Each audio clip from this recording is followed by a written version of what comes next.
All right, Gerry, we're live. Another Sunday evening, afternoon, whatever for some people.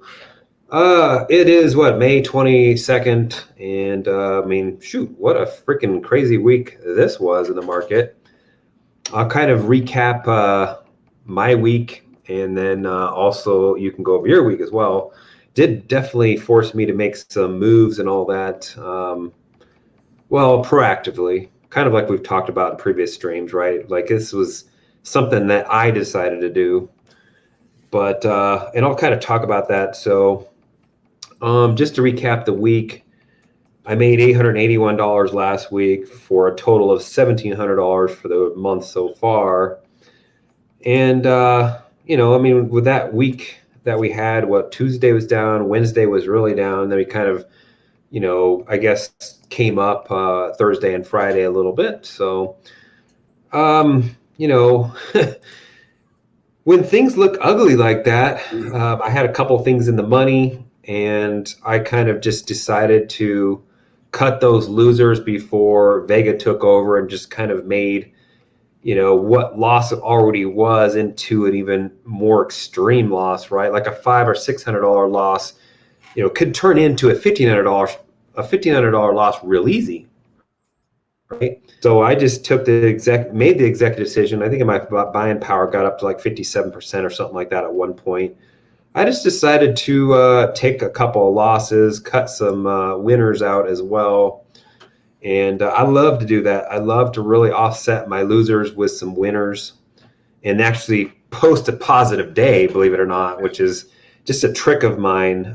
So I did take a loss in, let's see here, MU. I took a loss in MU, very small, $1,700, $17.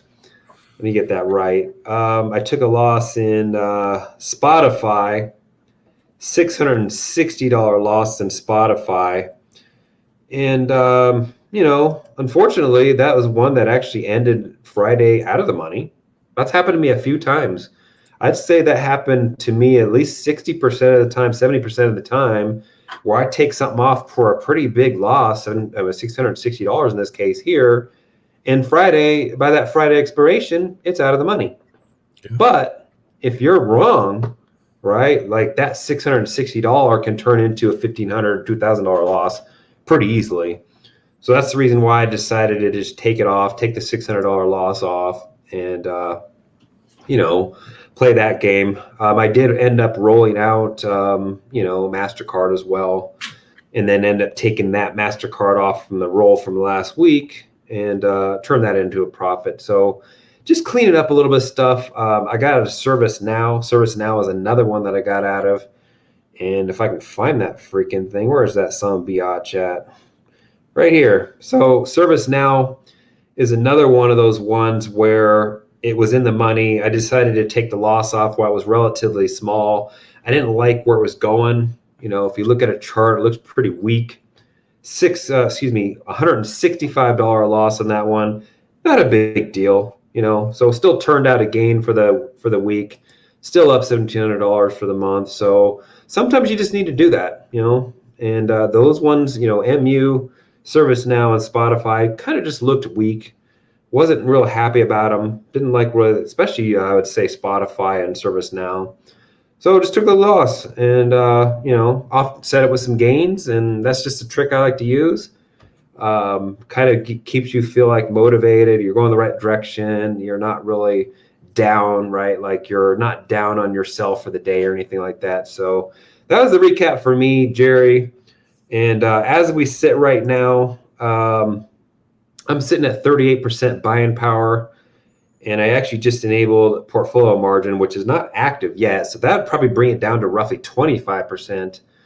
And just to also recap, the theta on the portfolio is 262. The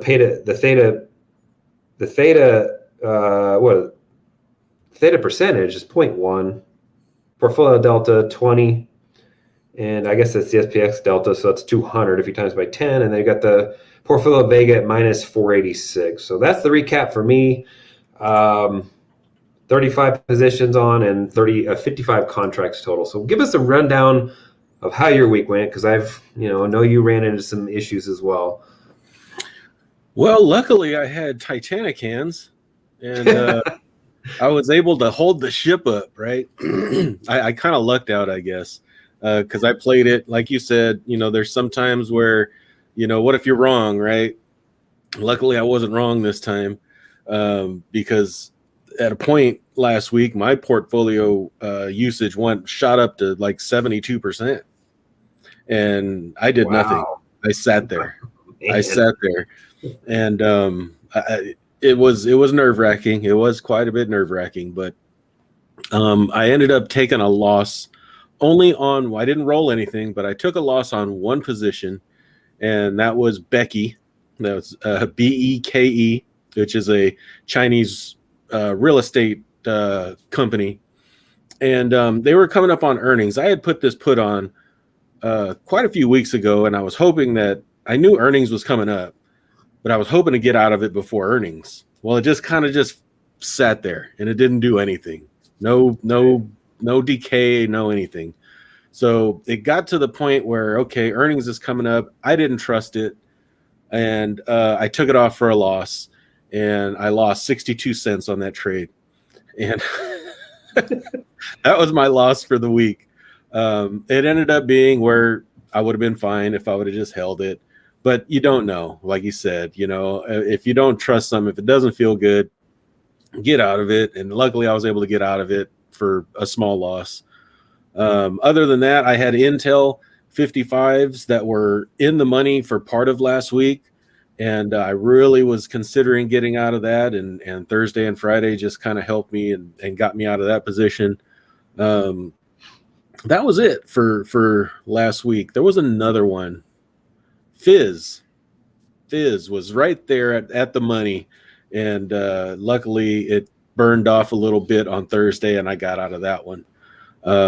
But ended up, all in all, taking about $300 of realized gains for last week, which was, good for nice. what last week was for me.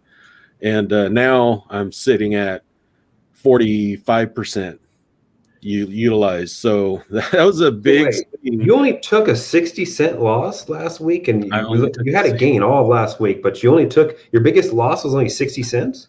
My biggest realized loss was only 62 cents. Wow, that's definitely Titanic hands right there, folks. Yeah, I was like, man, and I'm looking at it like, I just had the way things were for me, and things shot up. My maintenance margin shot up. I was like, okay, let me just relax. Let me just manage what's expiring this week. Let me just concentrate on that. And it was Intel, Fizz, and Becky. So out of those three, got rid of Becky because it's a Chinese stock, really iffy. And I would have probably took Intel at 55, but they didn't allow me. I probably wouldn't have rolled Intel, but screw Becky. She's never give me the time of the day anyway. Yeah, I probably shouldn't be messing with Becky's. Yeah, probably not. That was my week. I was pretty happy with the way it ended. So I got let's see, I only got about what do I got? About 18 contracts on. This next coming up week, I'm still down for the month. Actually, I'm down on realized profits about $600, but looking to have a positive month still. Next week should have a very positive week. Next week, because there's some rolls in there that I should be able to take off, and it should end up making my month pretty positive. Okay, and I did stick on that John Deere right before earnings, so.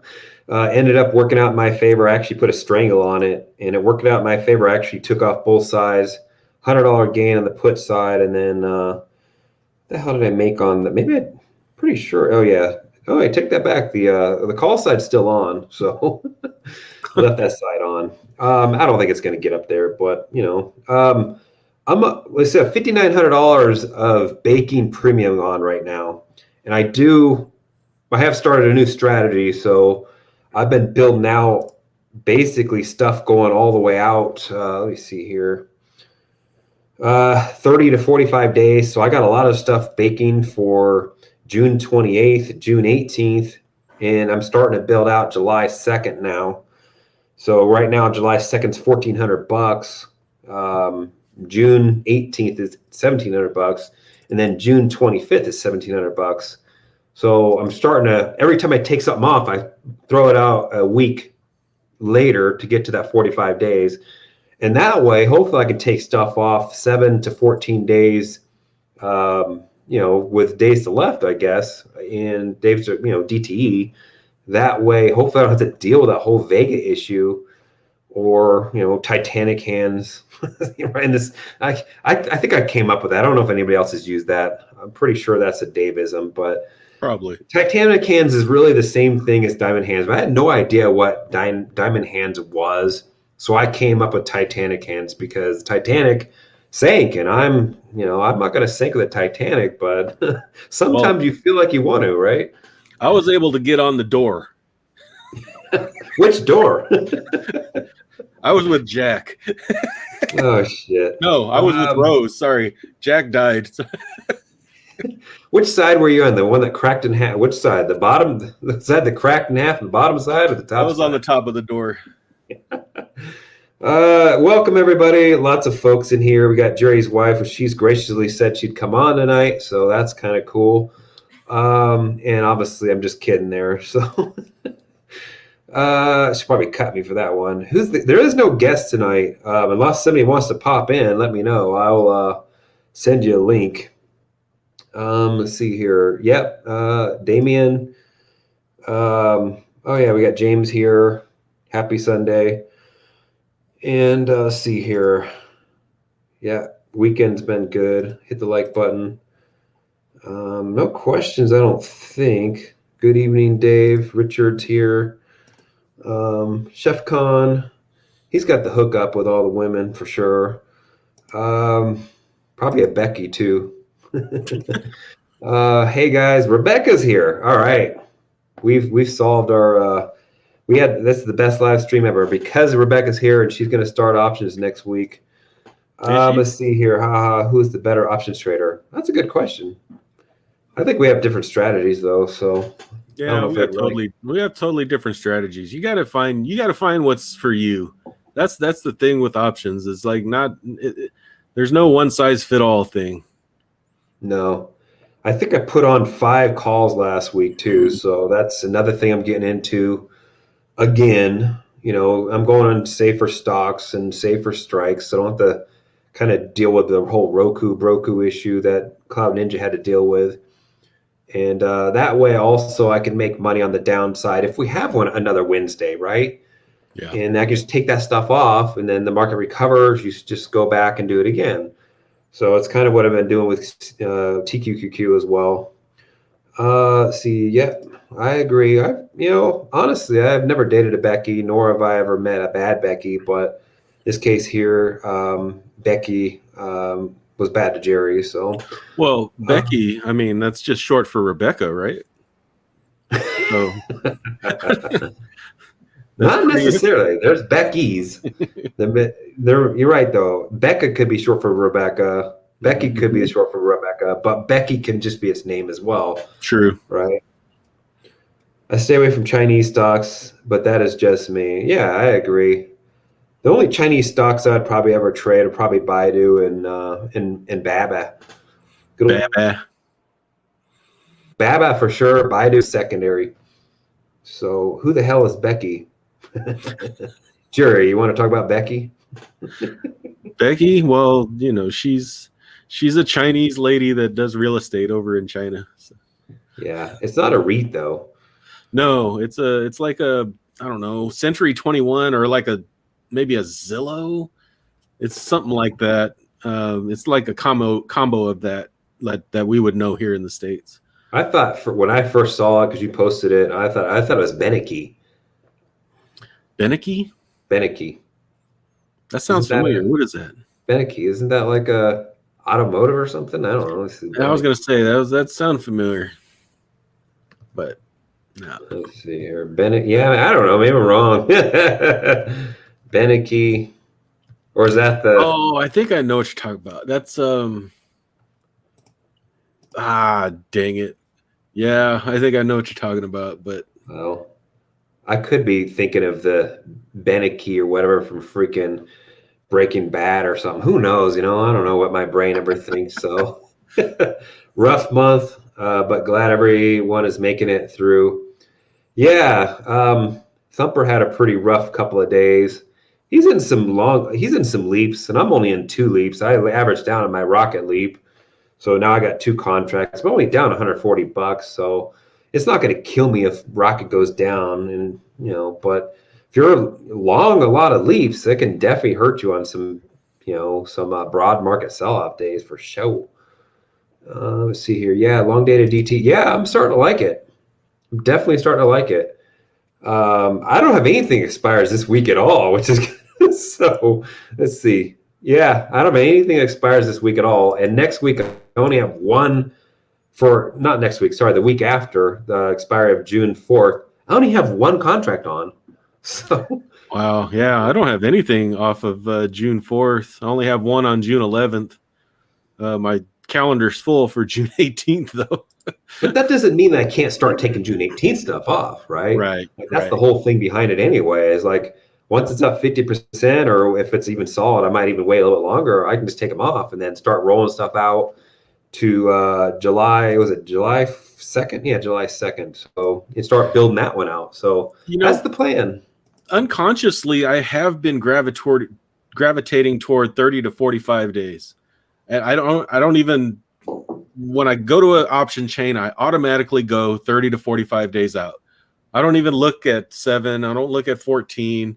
And it's like, I don't know what that is, but it's, well, just a few weeks ago, that's all I was doing, especially on like Amazon stuff. I wouldn't be going out past 14 days on an Amazon or a Tesla, but I got stuff baking out there now. I got a Tesla baking. I got 2 Netflix, so it's a strangle on Netflix. But my Tesla, what the hell is damn Tesla? Jesus, TQQQ. For some reason, I'm just. Jeez, Gerry, help me out here. I don't know where the Tesla is. That's crazy. Maybe I took it off. I'm pretty sure I have a Tesla on. The markets are up right now, by the way, 138 points. Yeah, I do have a Tesla on. Maybe I don't. Sorry, y'all. I guess I don't. It's Netflix. I thought I had a Tesla on. What the hell am I doing here? I'm pretty sure I do. You got to put a Tesla 420 on, man. Here it is right here. Sorry, it's a 400. June 25th. 200 and the average price was 300. So $300 for 400. To June 25th. So that's not even.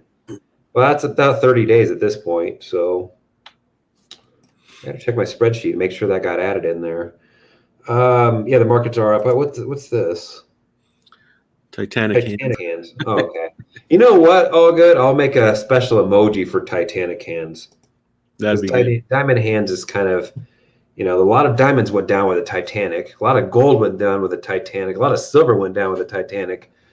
Diamond hands is only for Wall Street bets, folks. Great show last week. Trinity Examined. Not sure what that is. I'll have to take a look at that. It's biblical. Biblical. Interesting. Okay. Well, hopefully we can top last week's. Of course, without James on here, I'm going to look at my ugly mug and look at Gerry's beautiful face here. But Gerry and Dave are the education and entertainment we need. You got this. Okay. You got this. All right. That's a new one. Let's see. Best day to start and options is on Friday, though, right? Typically, a lot of people say Thursday or Friday. I'd say Friday is definitely good just because you get to get the decay over the weekend. But, honestly, if you have nothing on, any day is good. Yeah, if you're learning and you're going to put out a real safe one, I'd say just do it. Just do it. Just do it. Weekends for me. Yeah. Well, both you and I took it off. You waited on your spot, I think. You waited on your spot. You waited on one of those. I don't remember which one it is.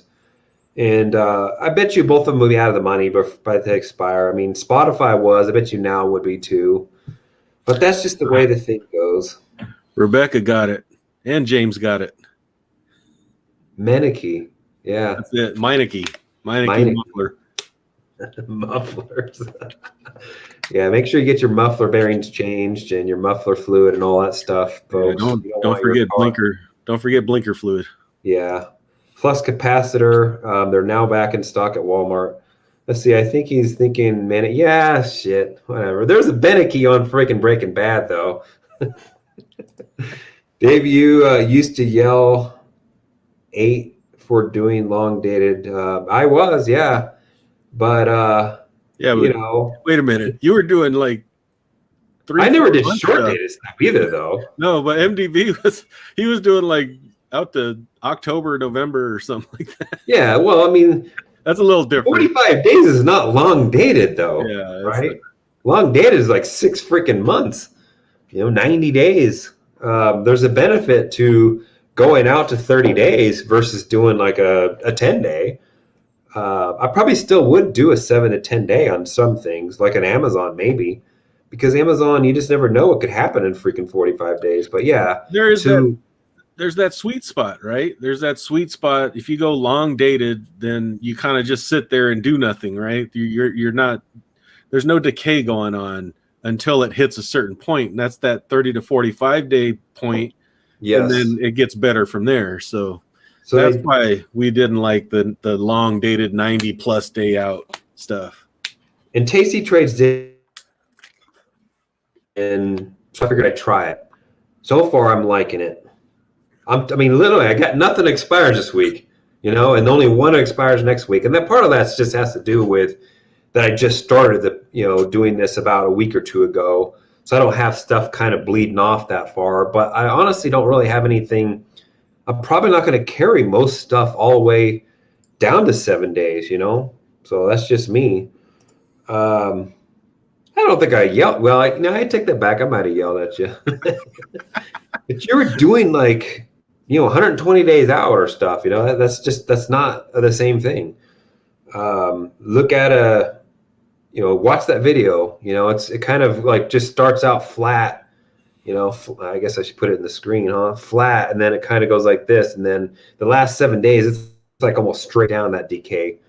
So, and that's where you can get really in trouble on a big down move or the market being sold off and really doing some damage to you and forcing you to make a decision, right? Margin expansion for sure. Like the margin expansion on the longer dated stuff, like the 30 to 45 days is not as bad. But that shorter day stuff, that 7 to 10 day stuff, that margin expansion is a biatch. Yeah, the closer you get to the expiration, the more risk you're taking on, essentially. Yes. And the funny thing is that the Tasty Trades guys, as they're talking in the video, are like, sure, those 7 a day DTEs are sexy, man. They're ultra sexy, but yeah, there's a valid reason why they're sexy, but there's also a reason why they can do damage to you. So just put yourself out of that harm's way. I'm trying it out. So far, I'm liking it. But I won't concede on this one because you were doing, like 100 plus days.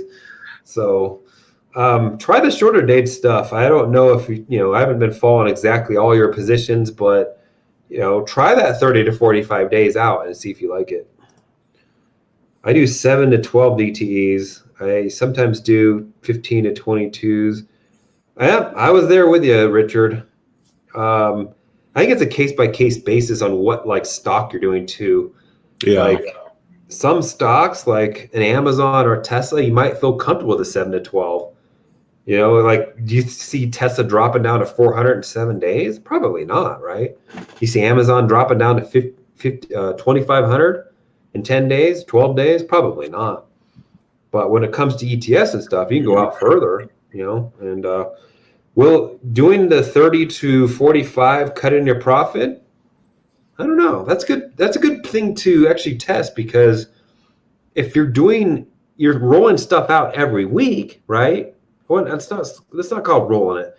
You're taking stuff off every week, and every time you take something off, you push it out another week, but it's out 45 days. Eventually, you're going to have stuff, expiring I'm going to probably keep mine a week out because I don't want anything that close. But you're essentially having something expire every week, right? Even though I'll be taking mine out a week ahead of time. So really, is that cutting into your profit? I don't know. That's good. That's a good question to ask, and maybe even test out. I don't know if anybody knows the answer to that here. If you do, post it in here. What do you think on that, Gerry? Oh, I think it's about churning, right? You just keep enough stuff on at further and further dates so that you can just constantly roll and not roll, sorry, constantly take positions off, constantly realize profits, and then it's a money management game, right? You take something off, you put something on, but you put it on at the back end. You take something off the front end, put it on the back end, and you just keep that rotation going. And that's kind of what I've been doing until I got caught up in this mess. But I was literally for 2 months straight, I was taking off things every single day. And I mean, you've dealt with this before, end of February, beginning of March. We all dealt with it. It's essentially, the tide's going out and we're getting caught naked. That's basically what it is. Now, I was probably wearing like freaking some nice swimming trunks. And when the tide went out, Gerry was wearing some Poncherellis because he really got caught, right? And then there's some other people in the Discord that got caught completely naked, right? And you're forced to, I don't know, margin call or something like that. You better do some damage control. But I wasn't put in that position myself. I just took some stuff up that I felt was weak. I proactively took it off. It's all about churn, just like you said, though. Put stuff on, take shit off, put shit on, take shit off. Make sure your buying power is not getting out of hand, and control that. And because, time is on our side when it comes to this, right? Like everything's decaying every single day. In this case here, my decay is like what? $262 a day at this point. That's quite a bit. Yeah, I know.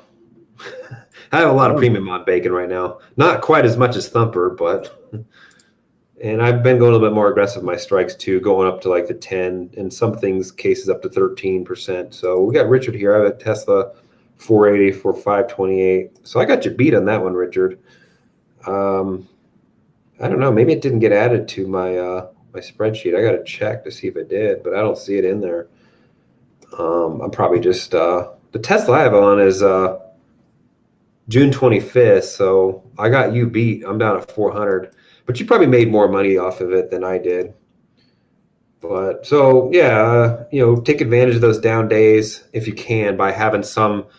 Right now, it just seems like we're just having volatility, right? And just when you think the volatility is done, then you get slapped with another big down day like we had this week. And that's the problem. I think both Gerry and I ran into it. Probably many in the Discord ran into it where, okay, I'm back up to 50% buying power usage, right? And then because the last month or so, we haven't had any big down days. The VIX has been dropping. Everything's, seems like it's calm. Hot Lips goes on TV and says some stupid stuff or whatever. And then before you know it, we're down 500 points. And then you're doing damage control again. So I'm keeping my buying power lower than 50% right now. Probably, I'd say maybe 40% or lower, maybe even 35 to 40%. That's without the portfolio margin turned on, by the way. When it gets turned on, I'll probably go up to maybe 30 to 35 at the most. And then kind of wait. If we do have another one of those big down days, guess what? I'm going to be putting some shit on. Those are great days to be putting some shit on. Yeah, that's my target too. I'd like to normally operate in that 30 to 40% range and have that opportunity, because that was my problem. I went into that volatility hot. Now you can't take advantage of anything when you run into it like that. If you run into it at 30% usage, then you can, you have some ammo to work with. But I ran into it hot, couldn't take advantage of anything. So, that's the way it is. I'm right there with you. I ran into it hot too. And it got pushed to 57%. And it's like, I wanted to put some shit on so bad, and it's like I already put some shit on Monday or Tuesday when we had like a little bit of decline. And then we woke up to a big down day, and I was already, I couldn't take advantage of it. I was thinking about doing the same thing in the beginning. Okay, just until I get some experience. Yeah, just throw a TQQQ out there. How do you guys pick stocks or trading options? How do you find them? Um, that's it's different for everybody. I'm trading stuff that I know. I'm trading, well-known ETFs that are SPY, QQQQ, IWM, TNA, TQQQ. For stock wise, I'm trading all the big stocks that we all know, right? Apple, Microsoft. What is that? What else do I got? Facebook. Jesus, open up thing. Jerry. RK. So I actually bought my covered calls back on RK. And let me look at those because I bought those back and I made $110 on those. Held them 7 days, and I sold 100. I sold two new ones out of $110 again. So, and those two new ones I put on $400. The covered calls, baby. So that's just because RK came back, right? What else do I have on, Jerry? I got MasterCard. I got a Disney. It's kind of a piece of shit. Realty Income, SOXL, DIA. Threw one of those on. Some Netflix on. I got Square, XOP. That's another one. Visa, Baba, AMD, Lockheed Martin. That's pretty much it. So stocks that we all know, and they're solid stocks, right? So Jerry, maybe you want to go through yours because your strategy is a little bit different than mine. You like to do it with smaller stocks sometimes. So yeah, I run small caps, a lot of small caps. But I mix up everything, right? I do like my ETFs. I like IWM, XOP, like Dave said. I got ARK on.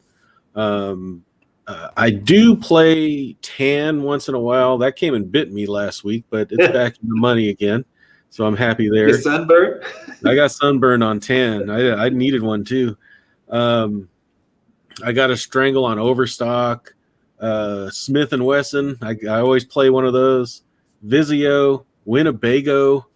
I got one on Zillow that's been baking for a while. TQQQ. That's just about it. Oh, did I say Micron? I got a Micron on. Yeah. Yeah, I still got a Micron on, and I got Rocket on. So I do like to play the small cap, but I like to research the companies in the small cap space and not play the hype stocks in the small cap space. So if you look at it, Smith & Wesson, Vizio, Winnebago, those aren't hype stocks, right? Those are just solid companies that have been around quite a while, making money. They're not going to be subject really to a Wall Street bets type of thing or anything like that. So I like those. I try to maximize the margin impact that it uses. So for instance, Vizio, a $20 put, I got like $100 for that $20 put, and it only took like $250 in margin impact. Well, that's nothing. Jeez. Yeah, that's what I'm saying. So that's what I like to do. That's what I like to see. Most of my impact right now is from the big stocks, ARK and Zoom that I have on right now, because they were rolls and I have multiple contracts. So once I get past those two, then I'll get back to probably where I was. And because I usually had about 30 contracts on at once, all, dated out, and that was able for me to churn. And right now I'm not able to because, half my margin impact is in ARK and Zoom. So I don't remember if I have any Zooms on right now or not. I don't think I do. It's not very. I don't like Zoom right now. I just don't like where it's at. To me, it looks like it's just going to go back down to where it was, not prior to the pandemic, but maybe just up slightly from where the pandemic kind of started because it kind of bumped up. Because I think they picked up some new customers, but I just don't see it hanging out. Kind of like Clorox. I actually haven't looked at Clorox in a while. But so Jack, two different strategies there. He's some small cap, but he's not trading the Riots, the Mars, and all that junk. I'd honestly stay away from that crap. That's been up 2,500% in the last year. the Neos, for example. What's the Titanic hands, baby. Let's see here. Yeah, it was a good idea, Dave. I'm not Dave sure what's always a good has good idea. ideas. Everything I do is a good idea, apparently. Yep. Titanic hands. Yeah, we'll make an emoji out of that one. Yeah, I agree there. Yeah. Lucky you took them before I got to them. Dividend and dojis. Nobody knows what a doji is, huh? Doji is It's a doji. I candle, call it isn't a doji day. It's a candle. Yeah. It's a certain type of candle, right? So I love candles. I love patterns and I love trend lines. I love charting. To me, it matters more than fundamentals, especially when it comes to kind of doing options in a way. Fundamentals really don't honestly matter that much when it comes to options. It matters after the charting, matters after the patterns, it matters after the candles, in my opinion. Yeah, when So I was saying I was playing small caps and I look at fundamentals, I'm not basing the fundamentals on the options, if that makes sense. I'm just looking at the health of the actual company, not necessarily that it's a criteria of the options that I choose. I hope that makes sense. So dividends and dojis here. Maybe run scans against dividend achievers list to find options place. Stocks close to the 200. Yeah, well, the 200 moving average would be a great one to pick them up at. There's not many stocks there. Maybe KMB. Let me look at KMB. Matter of fact, that one could be there, but yeah, it's below. So I had a death cross like 6 months ago.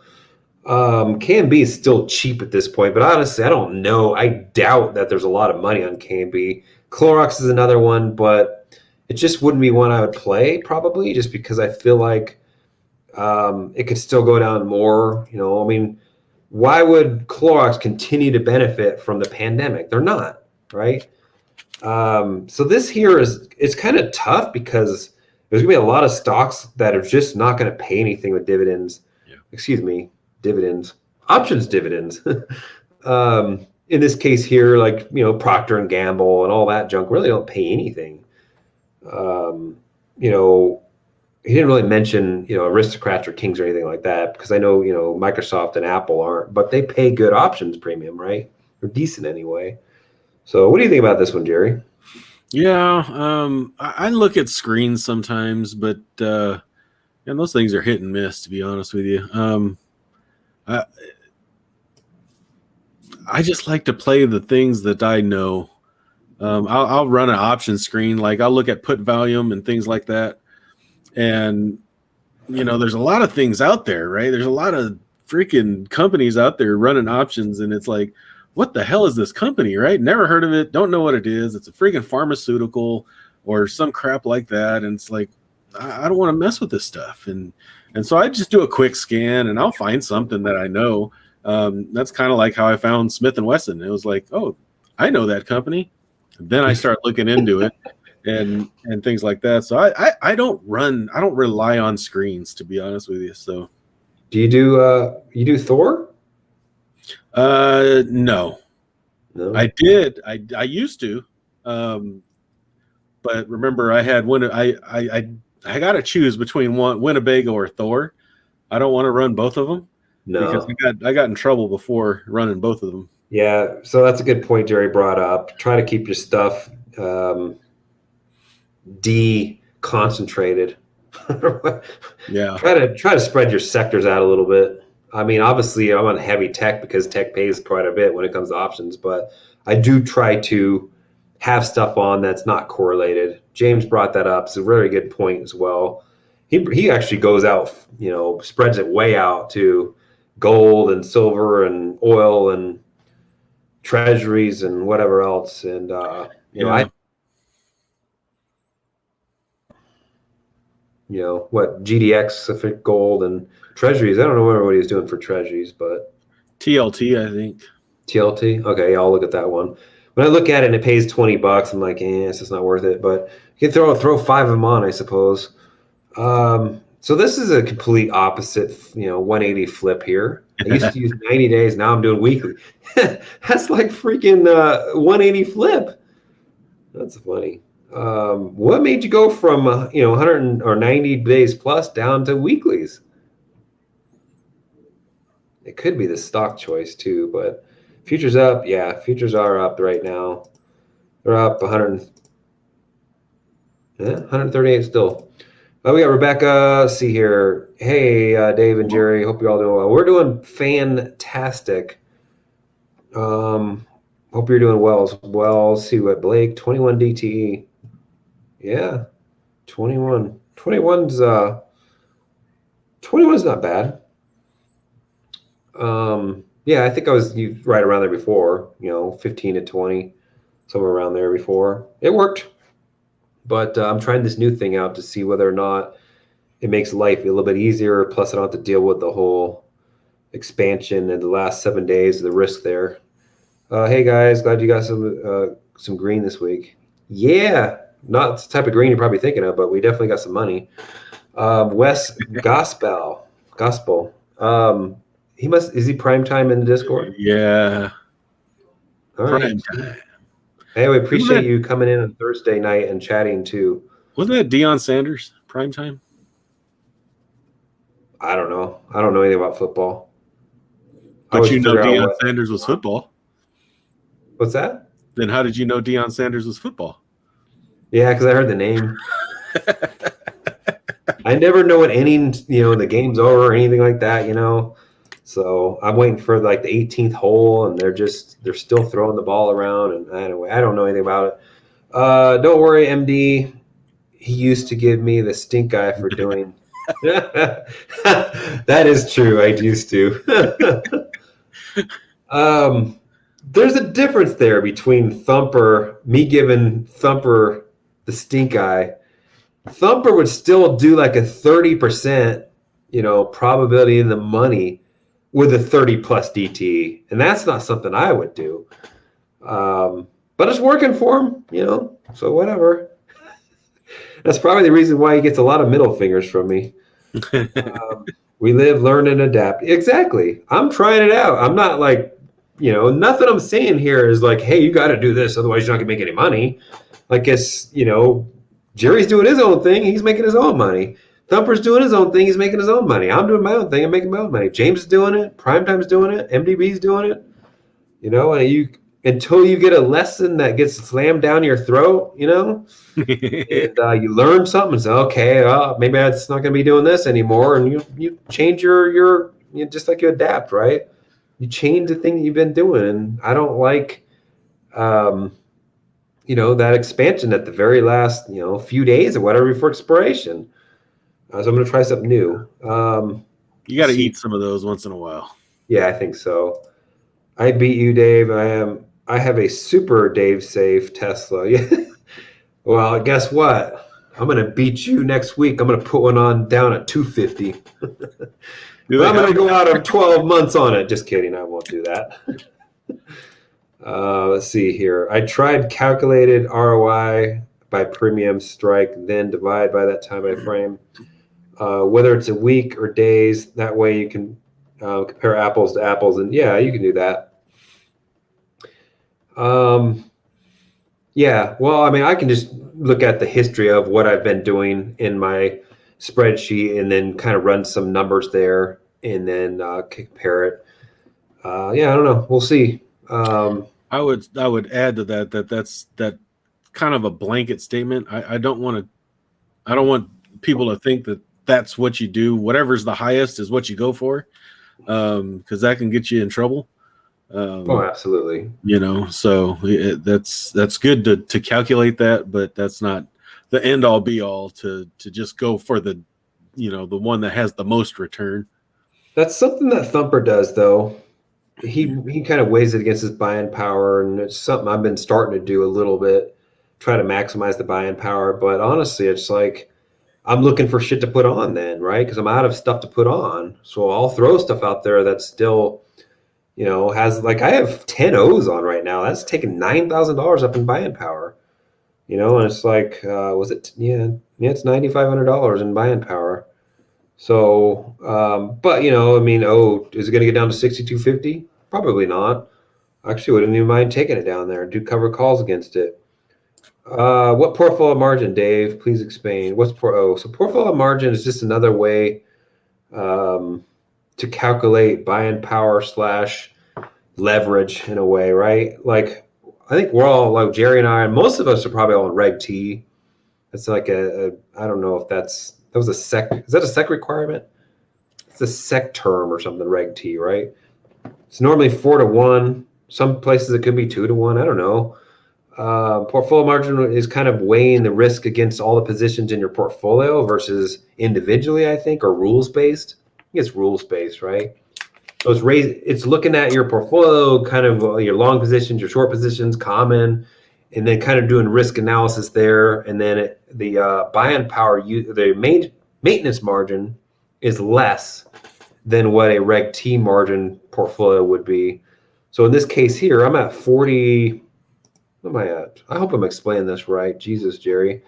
I'm at 38% usage right now. When portfolio margin gets turned on, it'll bump me down to roughly about 25%. So they're saying I'm using $100,000 in maintenance margin right now. After portfolio margin gets turned on, it'll be roughly about $66,000. So it gives me a lot more room there. I could technically put more stuff on, but I'm probably not going to. I like to just have that threshold sitting there and not use it. That way, if I do get pressured on positions on big down days or something like that, I'm not forced to make a decision or something like that. And I'm kind of right where I was. So it kind of gives me almost like a break glass in case of emergency type of situation by turning portfolio margin on, right? Gerry, you got to add anything to that? I don't. I was gonna actually ask you a question. Oh shit! Go ahead and stump me. What? No, I was just gonna ask. What is the minimum portfolio requirement? The minimum amount of dollars? It's going to vary between brokers. Some brokers will be 125K. I think, because I just looked at it, I just applied for it last week. They said $111,000 for IB. So I don't know if you have to maintain that or if that's where they have to keep it above 111. I don't know what those numbers are, but I don't have any plans of going down that far. So I don't have to worry about it, but it said, I thought it was 125, but it said 111 for me. So that's kind of interesting. It's going to vary between brokers though. I think, actually, I think James said Tastyworks is $150,000. He might still be here. If he is, he can comment. I hopefully answered the question and hope I was all correct, but I mainly trade 45 days or so. I trade small and trade very often. I keep it, 70% spreads. So, okay, he's doing spreads, Gerry. So margin, that should be pretty safe, pretty easy. Don't feel bad, Gerry and Dave. We were all running hot into one. Yeah, some of us were naked. Most important thing is to know how to adapt and pivot. Exactly. Yeah. I think there's only one person, I think that was in the Discord that had a margin call or had to make it forced a decision. I thought I read something in there about that. Maybe I'm wrong. Might have. Yeah. What's the number? Does anybody know the number where they start sending a margin or making you force a decision? 90% or what? I think it's 90 in iBroker, Interactive Brokers. iBrokers? Yeah. iBroker. So 90%, huh? Okay. Well, you start getting warnings right there. Yeah. Like big red flag. I've had it. I've never had those. Randy's had a lot of them, but so you've had one of those, huh? I've had it, yeah. What'd they say? Make some moves before we do for you? Basically, that was the basic crux of the message, yes. And that would take, you must have been running real hot and heavy before that then. Oh yeah. I remember I used to run 60, 70% all the time. Okay, that's why. Yeah. Man. One down day and you're screwed. Yeah, don't do that, people. How do you turn it on and off? It depends on what broker, but in IB, you just go to your account settings. It'll say margin right there. You click on the gear icon right into that. You'll have three options: cash, margin, and portfolio margin. I turned margin on. But if you're in IB, you can also go up to account at the top, go to account, and then go to account window. And then on account window, the margin requirements on the right-hand side of that, there's a PM icon. Click on the PM icon. The PM icon will tell you what portfolio margin will do to your portfolio. Like if it's saying $100,000 of maintenance margin right now, it'll say what it is afterwards after you turn portfolio margin on. So it's kind of cool.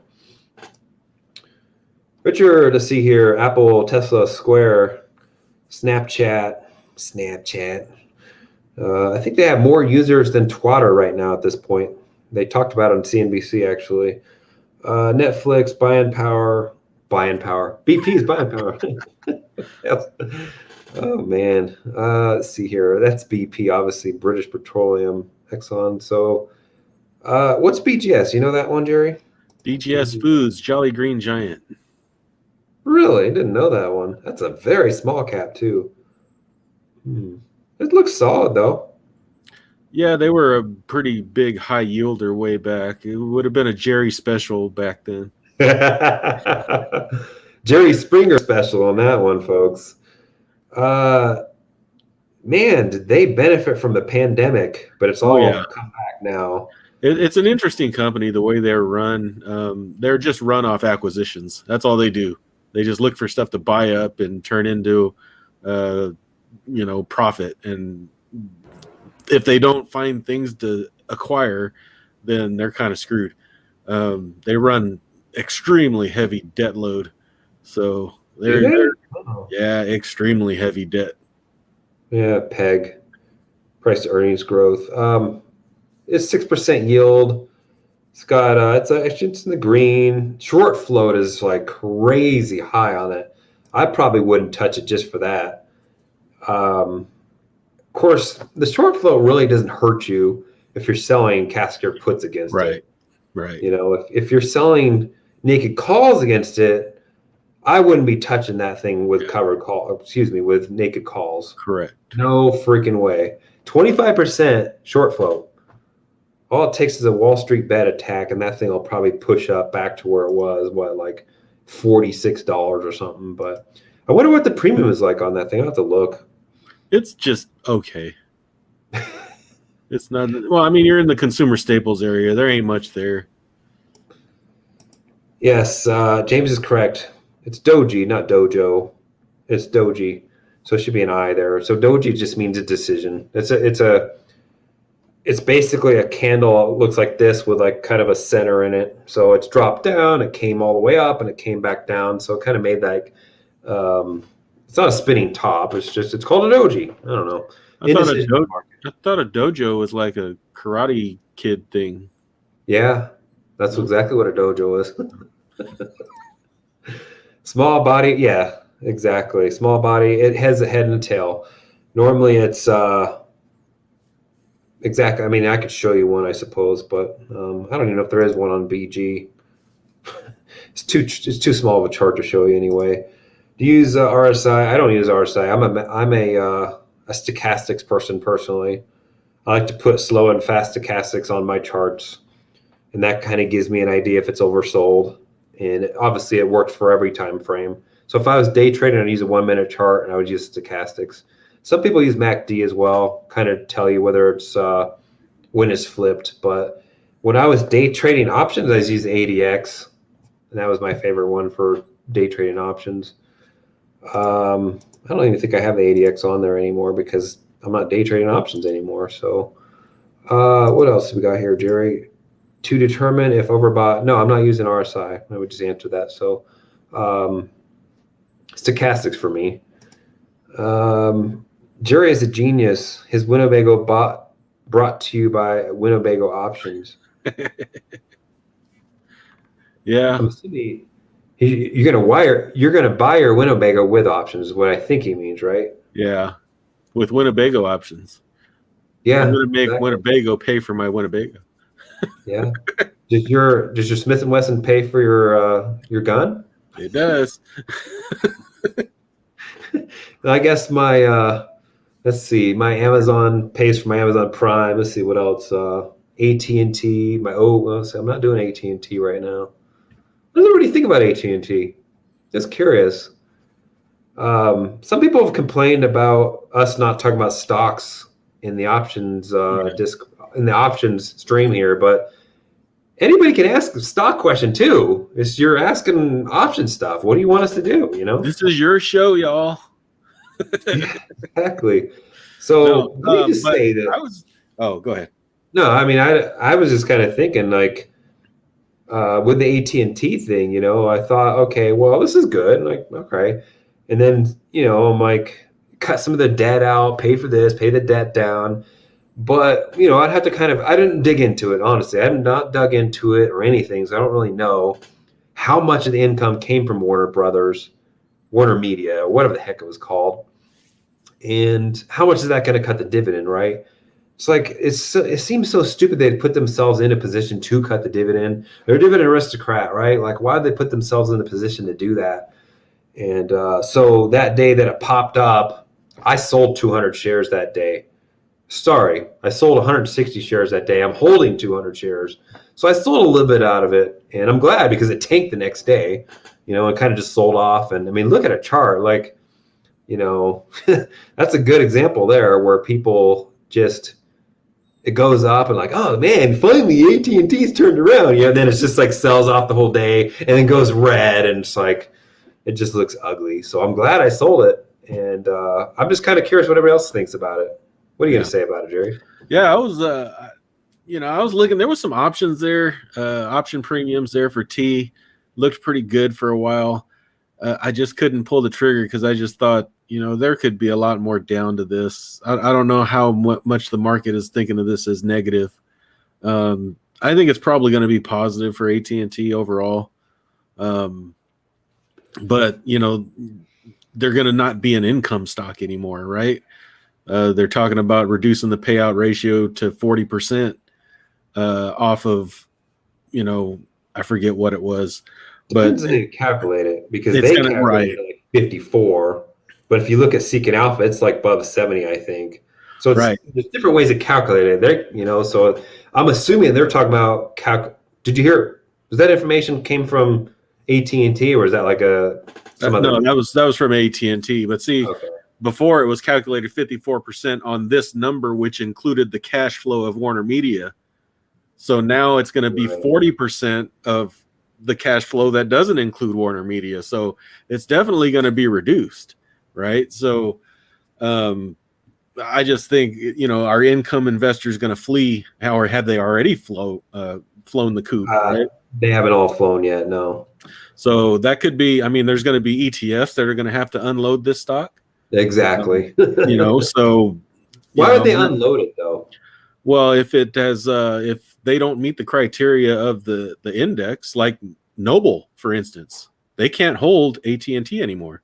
Well, once it happens. So they're they won't be an aristocrat status? Right. They won't be aristocrat anymore. Gotcha. So that's not the only one either. There's a lot other based on that too. So is Devo? Devo doesn't have Devo doesn't have AT&T. So the thing is, the reason I cut it, I only cut 160 shares, not a lot. I still hold, like I said, 200 shares, but I just wanted to trim some. Like, you're going to cut the dividend, it's going to piss me off. That's just the way I am. I don't like shit like that, What'd you buy? I do think it's good for them, but at the same time, like, don't mess with my damn dividend, Pete. Remember Disney? See ya, Disney. Remember Wells Fargo? See ya. Screw you. You got to cut my damn dividend. But so I'm covering it in VYM. I'm covering it in, it's definitely in VYM. I don't know if it's any of the other ones I'm in or not. Yeah, I don't know. I'd have to look. I don't think it's in any of the other ETFs I'm in, but so I'm already double dipping as it is. So I almost sold some puts. I almost pulled the trigger on some puts on DISC A, DISCA. I had some pretty good premium there, but I just stayed away. What did DISC A do? It's Discovery, right? Yeah, they kind of followed AT&T. They popped up. Oh, well, shit. I got to go to a daily chart here. Yeah. I just don't screw with my freaking dividend. If you look at a chart on AT&T right now, it'd be a great time to open some puts. Yeah. Look at it. It has a perfect channel line. I mean, you can't ask for a better channel line than that. and it might close that gap. So might even be worth opening some, some naked calls up at like 33.50 area or something. I don't know. Let me see. Will it let me share my screen? Probably not. Let's see. Channel dash. Nah, I can't. Darn it. Okay. All right. Now it's stuck in there. Damn it.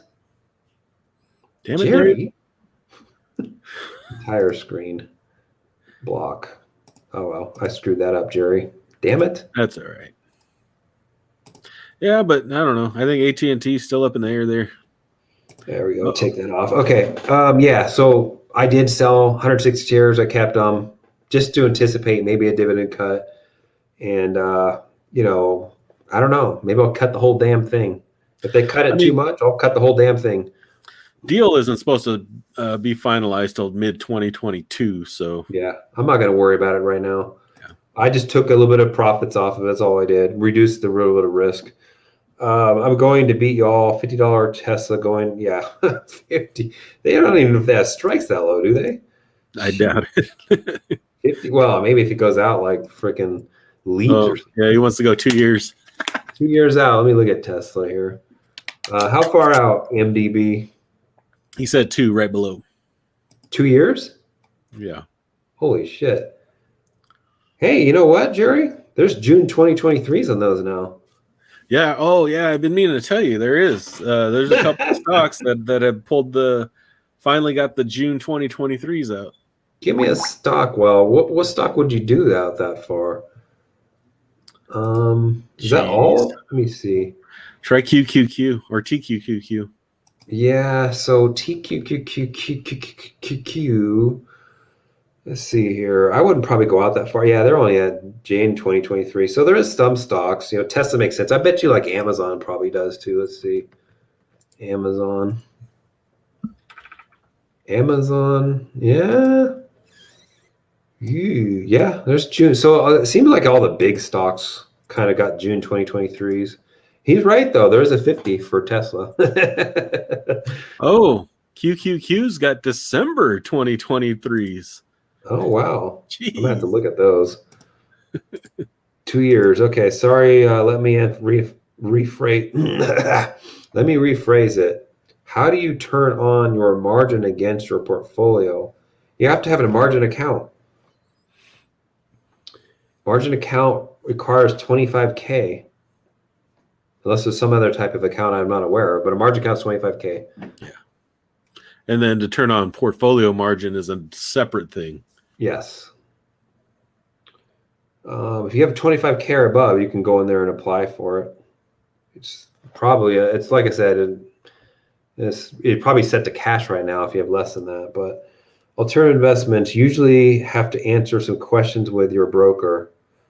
I don't know. Some brokers, maybe. Not all brokers. Mm-hmm. Some brokers like Fidelity and Schwab might be, they're Nazis about stuff like that. So, they're just, it's just the way they are because they're kind of like a handhold type of broker for newer investors that, that really don't know what they're doing necessarily. They need to handhold, and I agree. Like they should be doing that, right? Because you don't want to get put in a situation where you're making a bad decision, right? And it puts them at risk. But interactive brokers, I never had to do an interview for anything. I never had to do, even with TD Ameritrade or Scottrade, I never had to do an interview. But maybe with the recent things that happened, like the last year or two, people killing themselves and Wall Street bets and all that, brokers are starting to really crack down on a lot of stuff and cover their ass, right? So you can't blame them either, right? Let's see here. Minimum portfolio for TT. TT. Tasty Trade. Oh, Tasty Trade. I had to think about that too. Yeah, I thought he said it was 150. I thought the screenshot you sent me, James, was 150, but yeah, that's a pretty significant amount over. So TD Ameritrade was 125. I honestly thought that IB was 125 too, but like I said, I just applied for it. It said 111. It could be just me though. I don't know. Unless Stockton just, he's probably counting sheep at this point. Portfolio margin is set by clearinghouse, not the brokerage.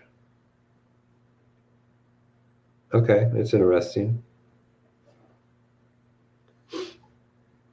I skipped on me, Gerry. Let's see here. David Gerry, if you have had a start over tomorrow with only 100K, you can only do 3 things to try to climb back to your current net worth. Options, baby. Options. There's no faster way, in my opinion. Yeah, I wouldn't do anything differently. Well, I would do everything differently that I did before, actually. I mean, you could stick it in QQQQ or TQQQQQ or something like that, right? But the options are in your control, though. And the video I did this weekend was all about becoming a millionaire in 10 years, or if you want to be 10 years, right? Or 47 years or whatever, right? And it was based off a 10% return on annual, on average, right? So there's gonna be years where it's 0, it's gonna be years where it's 30 or 20, but that's not guaranteed. That's just, it's going off of historical numbers. It's all based off of that, right? With options, I feel like it's more guaranteed. You're in control of that. You're not kind of just sitting back saying, God, I hope the market goes up 10% this year, right? So that's just the way I look at it, though. Honestly, if you stuck your money in a VOO or a VTI, you'd probably do very well over 10 years, but, I don't know. For me, 100,000 options. I would do options, because selling premium, by the way. Trying to break down something like this, I mean, if you had 100K and I was able to add to it, like if I was a high income earner, then that might be something different. I might do a little bit of this and a little bit of that. But if all I had was 100K, yeah, I'm doing options. Well, I'm assuming you're having a job, because if it was just 100K, turn 100K into $1 million, it can be done. It's not going to be easy, right? Like, it's going to take work. Thumpers on that plan, right? 36 months away, 37 months away. There's a plan out there, and we can thank Randy for that, because he kind of put that plan together and to help people at least kind of visualize it and keep it on, keep them on track and all that. And Thumpers on it. I think some other people are on it too, but this is something that you can do. You can kind of watch it every month, right? Versus kind of a stocks is kind of like just, hope and pray in a way, right? I don't know. That's an interesting question. Dividend stocks, option sales. Yeah, selling options premium. Zero buying power. They start selling your long positions in IB. Yeah, zero. Is it 0? I think they keep a threshold. I thought. Start getting warnings at what, 90, or is it 0? They start liquidating shit. I think it's before you hit 0. I think it would be too, but yeah. I don't know, because I've never been in this situation. I forget what it was, but they're gonna prevent themselves. I think they're gonna prevent themselves from going into 0. Yeah, well, Damien, comment down there if you know for a fact if it's 0. What is short flow? How can I check? Well, yeah, okay. Well, I can't share this screen out for some reason. I don't know why, but is it on FinViz? Yeah, it's on FinViz. Go to Seeking FinViz. Alpha. It's on Seeking Alpha too, but I don't trust Seeking Alpha's numbers. Yeah, I don't either. Go to FinViz, pop up, any ticker there, BGS, for example, and then down in the bottom where all those freaking numbers are and all that crap, short flow, 25%. That's huge. It's a very, very small short. Excuse me. It's a very small shares outstanding, or short float, if you want to call it that. So that's a Wall Street bets, target, honestly. Yeah. Let's see here. I sold my AT&T. I don't blame you. I probably should have sold all mine too. Now at this point, wait for it to close the gap. I did what you did on T, sold half my shares. So yeah, exactly. I'm not going to wait around. I mean, if they cut the dividend to 4 or 5%, I'm still okay with that. It's still going to hurt me. I'm going to make up the difference in Nusi or Jeppy or QLD or something, which is not in my portfolio yet. But for anybody that's asking or curious, I think it will. I think it'll settle into that 4 to 5%. right around what Verizon's at, basically. Right. Yeah. But that being cut from an aristocrat status is like the most damage is going to be done from that. Yeah. That's a major negative now, in my opinion. Stanky, man. Stanky. I like the media spinoff. Okay, if they pay a dividend, I may pick up. So is he? Well, Discover. I thought they paid a dividend, didn't they? No, I don't believe they do. No. Discovery. Let's take a look here. Discovery. Yeah, they don't pay a dividend. Yeah, I don't know. I try to stay away from those types of companies, honestly. Disney, Discovery, Viacom, all that junk. Disney is probably kind of an outlier, though. It's not really counted in there. They got other streams of income, but they're a little bit more of a conglomerate on that side. Yeah.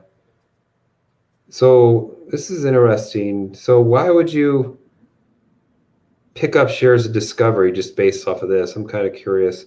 If they have no track record of paying a dividend, don't know how to manage it, don't have any, like 0 consecutive years, right? So it'd be interesting to see where they start the payout at as well, if they do. T has a doji on Friday. Does it? Let's see here. Yeah, that's such a small little doji. There's a gap on the lower side now. So I can see it closing if it drops back down to 29. It's a nice channel, though. That channel is what matters, right? And it kind of just bounced and hung around that 200 period average. So it's a pretty strong support, honestly, right around that 29 level.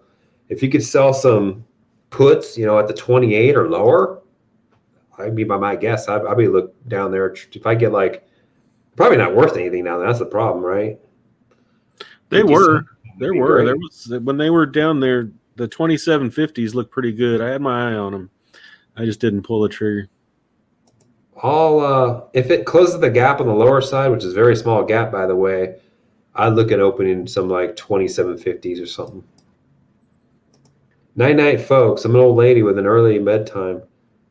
You work nights. What are you talking about? What are you talking about? What she means by early bedtime, folks, is 7 a.m. That's what she means. Okay, when I am completely retired, I still will own T. It still should pay. Yeah, I think it will. It'd probably be higher than that, actually. I will will it to make up reduced dividends. Yeah. I just don't want to wheel. Honestly, my retirement account's not big. I need some more stuff. I need to quit working first so I get the money out of the 401k and then shove that in there. But I can't wheel. The account's too small to wheel anything in there. But, it's just, I don't know. It's just too much work to do. I think James does it. Options in 3 separate accounts, unless you're kind of doing some longer dated stuff, wheels or, I don't know. It just hasn't worked for me yet. So, yeah, I don't know. Wheeling AT&T, Jerry. That's not a bad one. Realty income's not a bad one either. Mm-mm.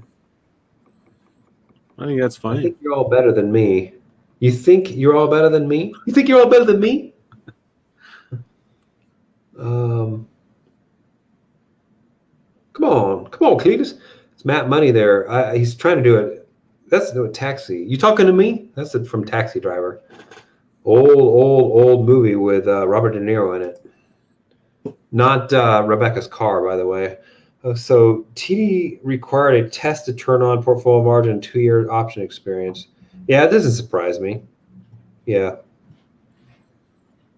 Not every broker is going to ask for something like that, though. I didn't get asked any questions, and they could be because all of my options say they're over 10 years and all that. All my questions are answered already with that, so maybe they're just going to look at that. It is getting reviewed. It wasn't automatic. They just say, okay, and they're still going to review it, manually review it. Probably, a pair of eyes looking at it. Peace out. Great stream. All right. Well, Thumpers an early, sleeper too. Nobody is better than you, Matty Pooh. Zach, how would you guys rank the options-based ETFs, NUSI, JEPI, QID in terms of overall quality and risk return balance? Well, guess what, folks? We have the expert right here, Gerry. How do you answer that one, Gerry? I don't know. It really depends on what you want, man. Overall quality, I'd give it to JEPI. Risk return balance, I'd give it to NUSI. And then just overall straight cash flow, QILD's the winner there. That's no other better way to settle to sum those three up, honestly, because they're all three different in a way. Yeah. And there you go. You want income, straight income, and don't want to worry about anything else. And QLD, that's the Ponzi scheme. So speaking of dividend cuts, have anybody you ever seen a company cut or suspend and then bring it back? Yeah. Yeah, of course. A lot of REITs did this past March or last March. Disney will probably bring it back at some point. Ford did too, didn't they? Ford. KMI did. Yeah. KMI did like in 2015, 2016, they cut it, or they stopped it. I don't think Wynn Resorts cut it. They didn't stop it. But yeah, they'd stop and bring it back. I'm trying to think. I mean, the CCL, did they stop it too? Oh yeah, they had to stop it there. Yeah, they're just about to go bankrupt. They sell all their damn ships. They haven't brought it back yet either. So yeah, all those companies will probably bring it back at some point. GE, you get a penny a quarter. They never stopped it completely though, right? No, they cut it down to a penny a quarter. Yeah. And you're right, it's still a penny a quarter. That's the way they can still say we've been paying a dividend since 100 years. Yep. That's what they can say now, right? It's not a dividend, but they cut themselves out the dividend aristocrat status. Yeah. But they can still say we've been paying dividends for 100 years. Yep. Ford and Disney being great examples. There you go. There you go. Have got Baba Leap for June. June 20th. Jeez, that's a friggin'. You talk about a long dated there. Did you buy it or did you sell it to open? Did you buy it open or sell it open? Curious on that one. I actually almost opened a Baba. I think I might have. Let me see. Did I open a Baba? Pretty sure I did, Gerry. I would imagine you with a Baba. Yeah, I did a Baba. I did a 180 put for July 2nd.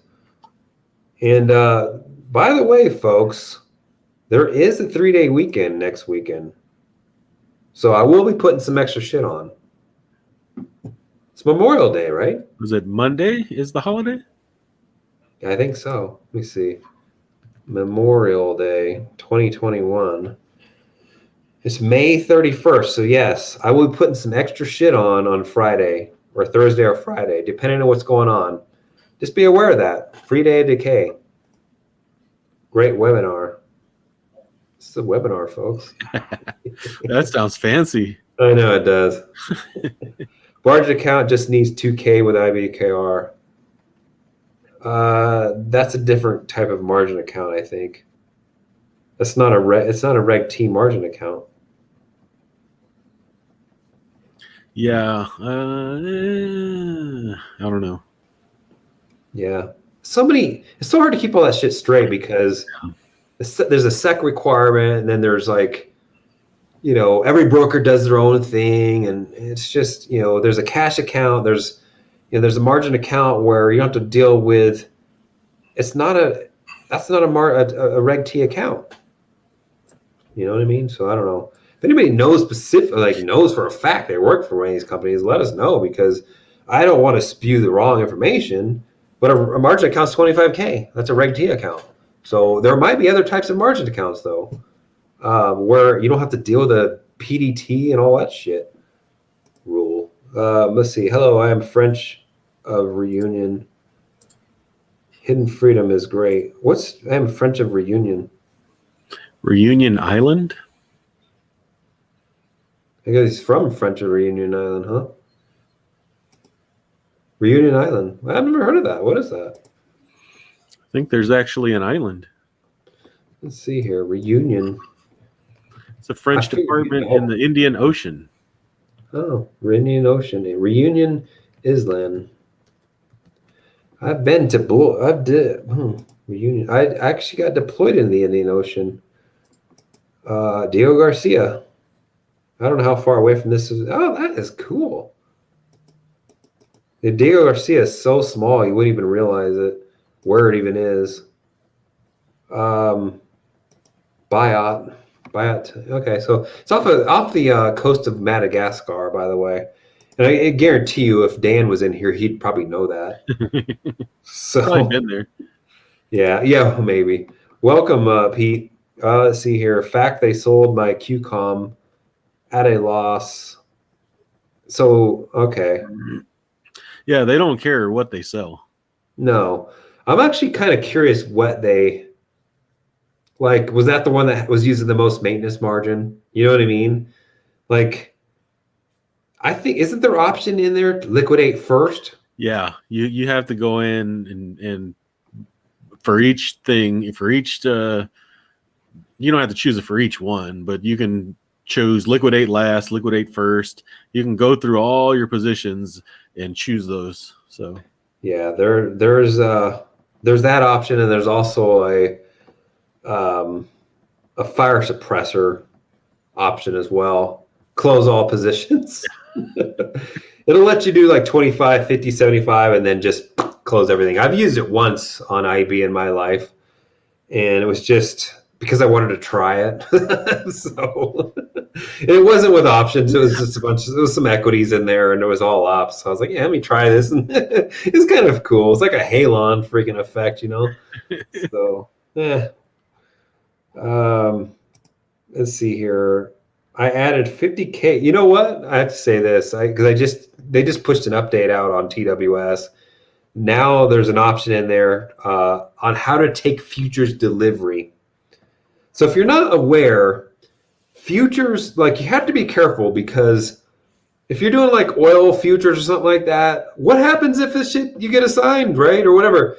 They're just gonna freaking send barrels of oil to your house. that would be cool.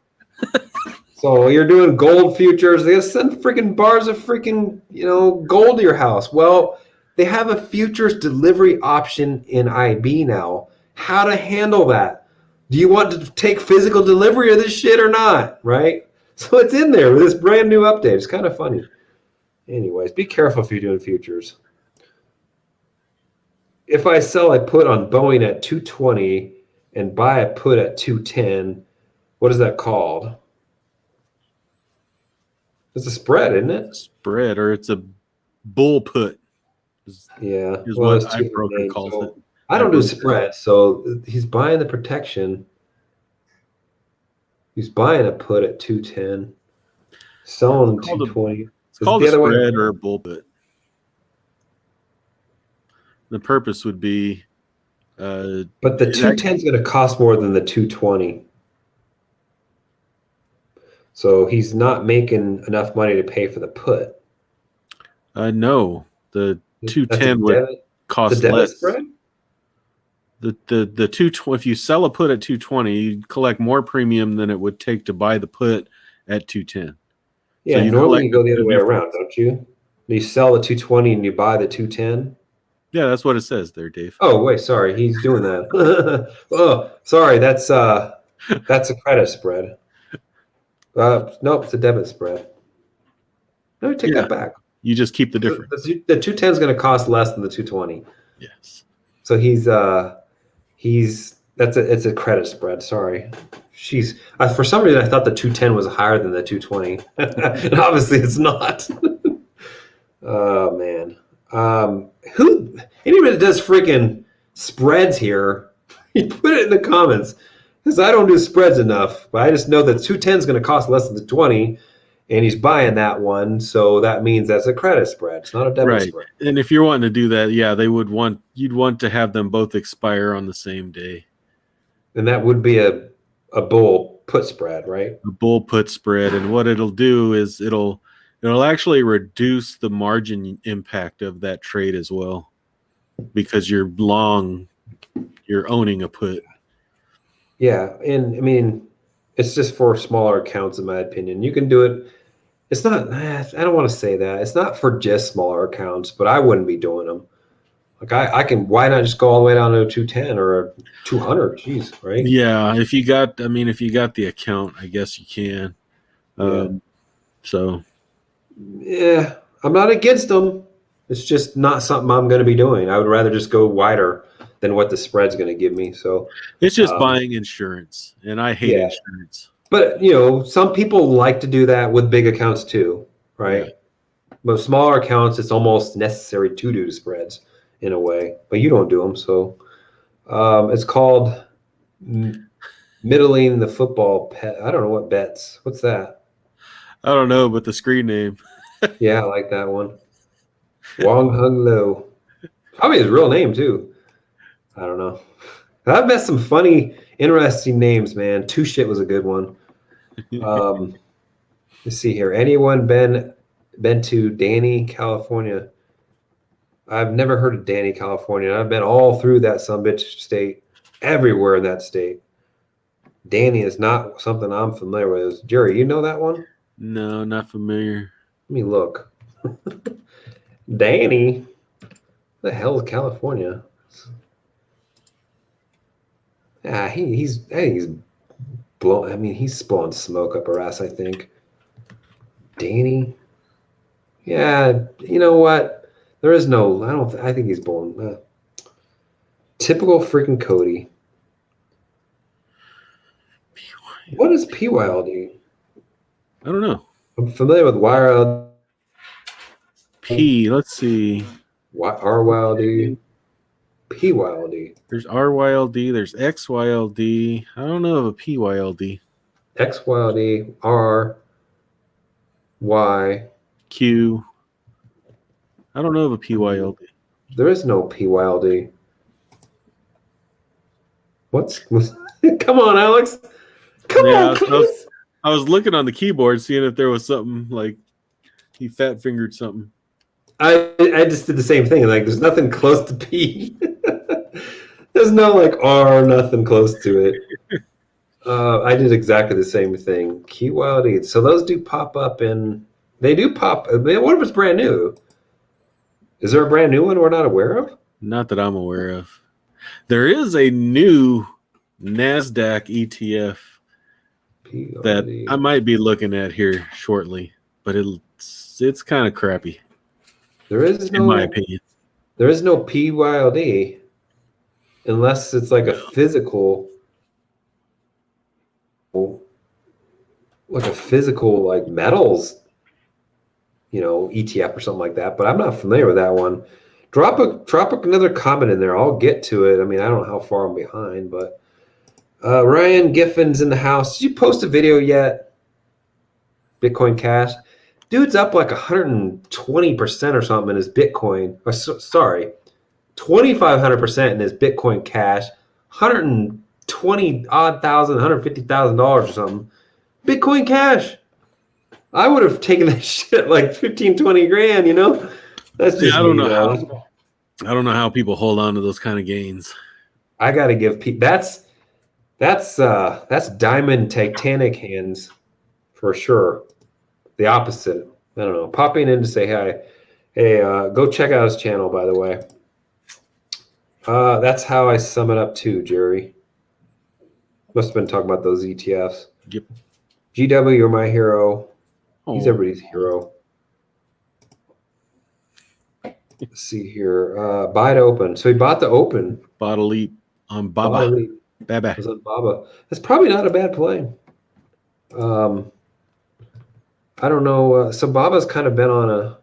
Let's see. Let me look at it. Yeah, that's like near 52-week lows, isn't it?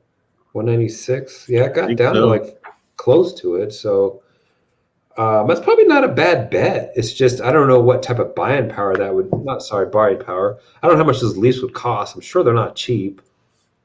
What strike did he pick? Do you remember, Gerry? I don't remember. I don't think he said. See, G. But No, put the strike. What strike did you get? Did you go deep in the money? Did you go at the money, or did you go out of the money? Just curious because yeah, at the monies is about $460 somewhere in there. so 40, 45, so 45 to 50. okay, that's not bad. It might be worth it. Shit, I might look at doing one of those. I'll have to look at them next week. Edie Ryan was late coming into the stream, watching your. Okay, so you just put a video out, I guess. Okay. I'm hoping to drop it, yeah, before I drop a TQQ so I can write more long expiry puts. You're the only one doing that. I'm not writing. I'm actually selling open. And if it got down there, I just take possession of them, of the shares. That's what I would do. So I'm not actually buying leaps. I'm really being careful what leaps I buy right now. I don't want to be stuck in shit. It takes forever to get out of it. Mainly just because it's an emotional thing. Looking at your account every day, the shit that's freaking red. Yeah, I'm thinking the T spinoff will compete with Netflix and Disney. I like it for property. Yeah, I don't know. I like Discovery. I like a lot of shows that they have. Warner, I'm not like. There's some shows that they have. They got a lot of crappy networks too, but Disney, I don't give a shit. Like, there's nothing I normally watch at Disney anyway. I don't have any kids. Sperm's incapable of making kids, so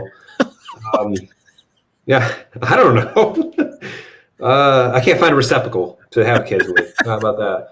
Let's see here. With complete, yeah, Netflix. I have Netflix. It's pretty decent, but I don't like what a lot of these networks are doing. They're like AMC, for example, or Showtime. They all require you to go to theirs and pay for theirs to get the latest shows. And then they don't bring the latest season out to Netflix or Amazon Prime. You know what I mean? I don't even pay for these places when I want to get the latest. For example, Ozark. Right? Is there a new season out for that yet? I don't know. Well, I think that's a Netflix, I think. But let me give you an example. What the hell was that? Billions. There's a new season. There's 2 new seasons out. I can't get it. Because it comes out on Showtime or HBO, and I don't have those, right? So I wish they would do more deals. I wish like HBO and Showtime would do more deals with Netflix and with, Amazon Prime or something like that, and include that shit. You know what I mean? I don't know. But it's not just those either. It's the Discoveries, it's the TNTs, it's the AMCs. All those ones that normally come out on regular TV, they're having their own shit now, You got to pay for that crap. In your opinion, in the current market, what is the best on-sale tech stock right now in terms of value?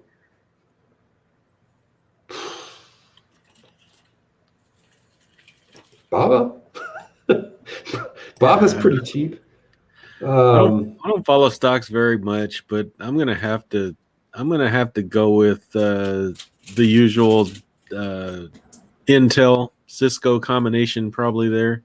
Cisco just sold off. Cisco sold off? Yeah, Cisco sold off. Intel sold off. Cisco has not sold off. Cisco had a big drop on Thursday. That's what I meant. But it came all the way back up. It's at a great price. I mean, it's recovered, so I wouldn't call that a discount. Intel, I would say Intel is still undervalued because there's going to be a lot of transformation to be happening with Intel over the next 5 to 10 years. Pat Gelsinger's at the helm now, building 2 new foundries out there in Arizona.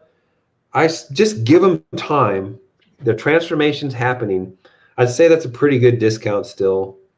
QCOM, I really don't follow QCOM. I'm not a big Broadcom fan either. QCOM is actually pretty reasonable right now. It's Broadcom. Yeah, I don't know. That's a good one. I'd have to do some thinking on that one.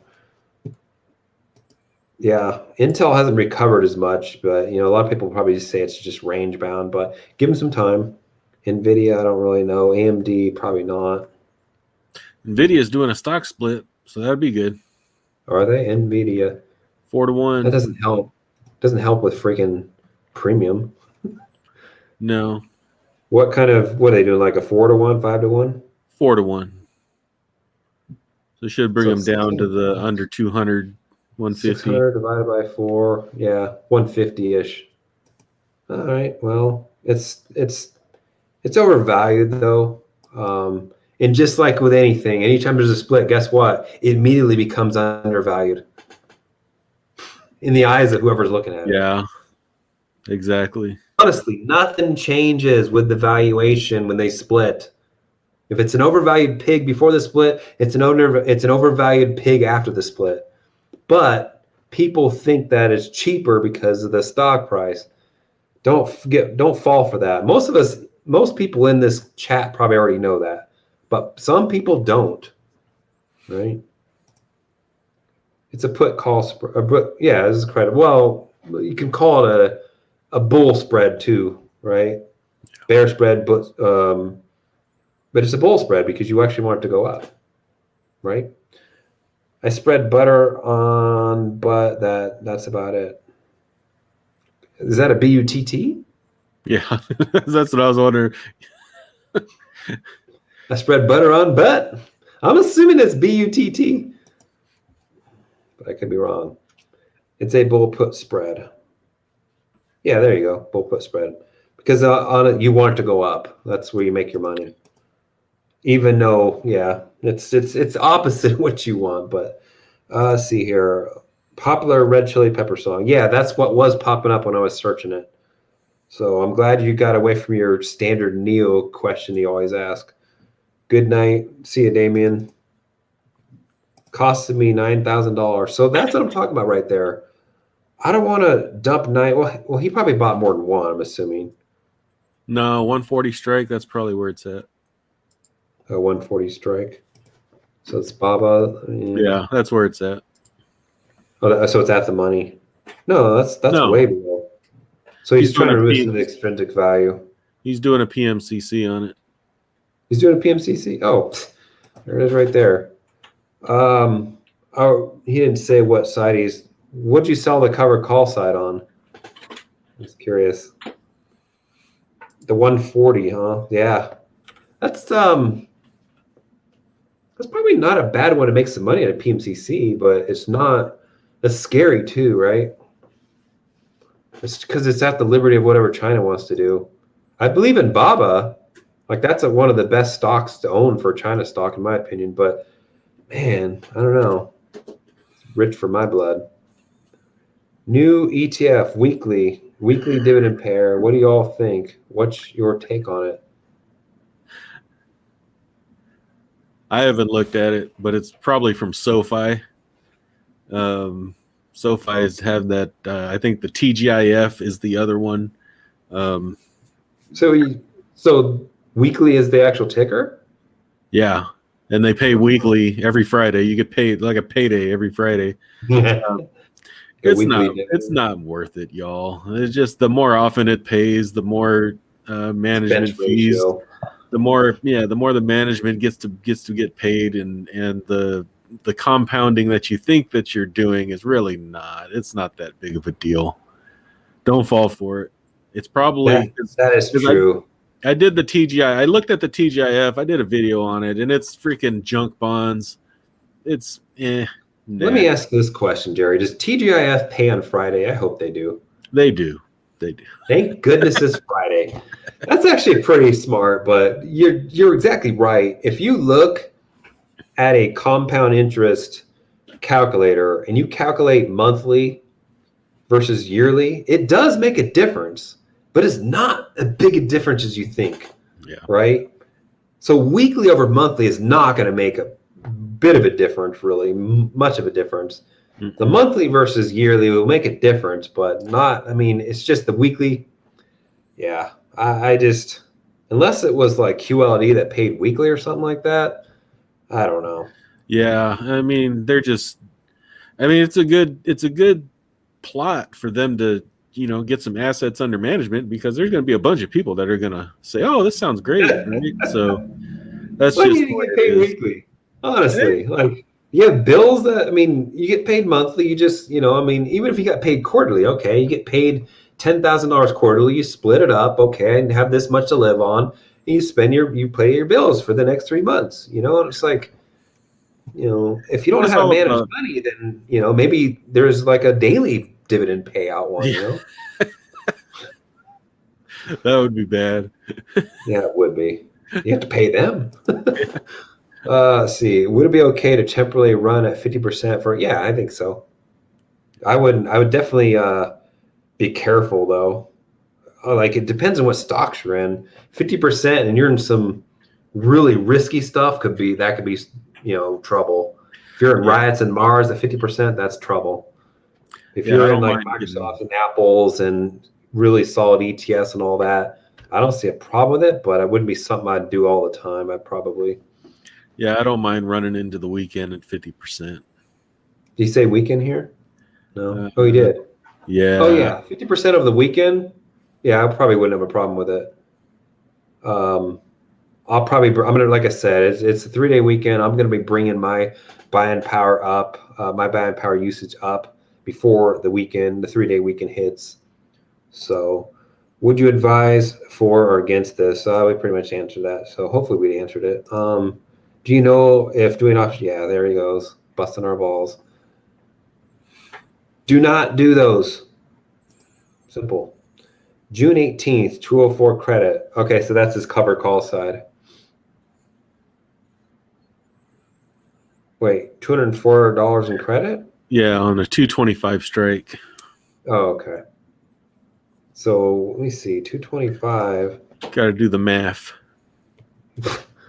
I have to run it against my PMCC freaking script here. But so 225. Yeah, if the market cooperates, it might hit, but it's also got a pretty good resistance right there at the 220. So it's going to be kind of running right into the 20 and the 50 too. So I think he's got it set up perfectly to make some good amount of money, but we don't know what his break even is either.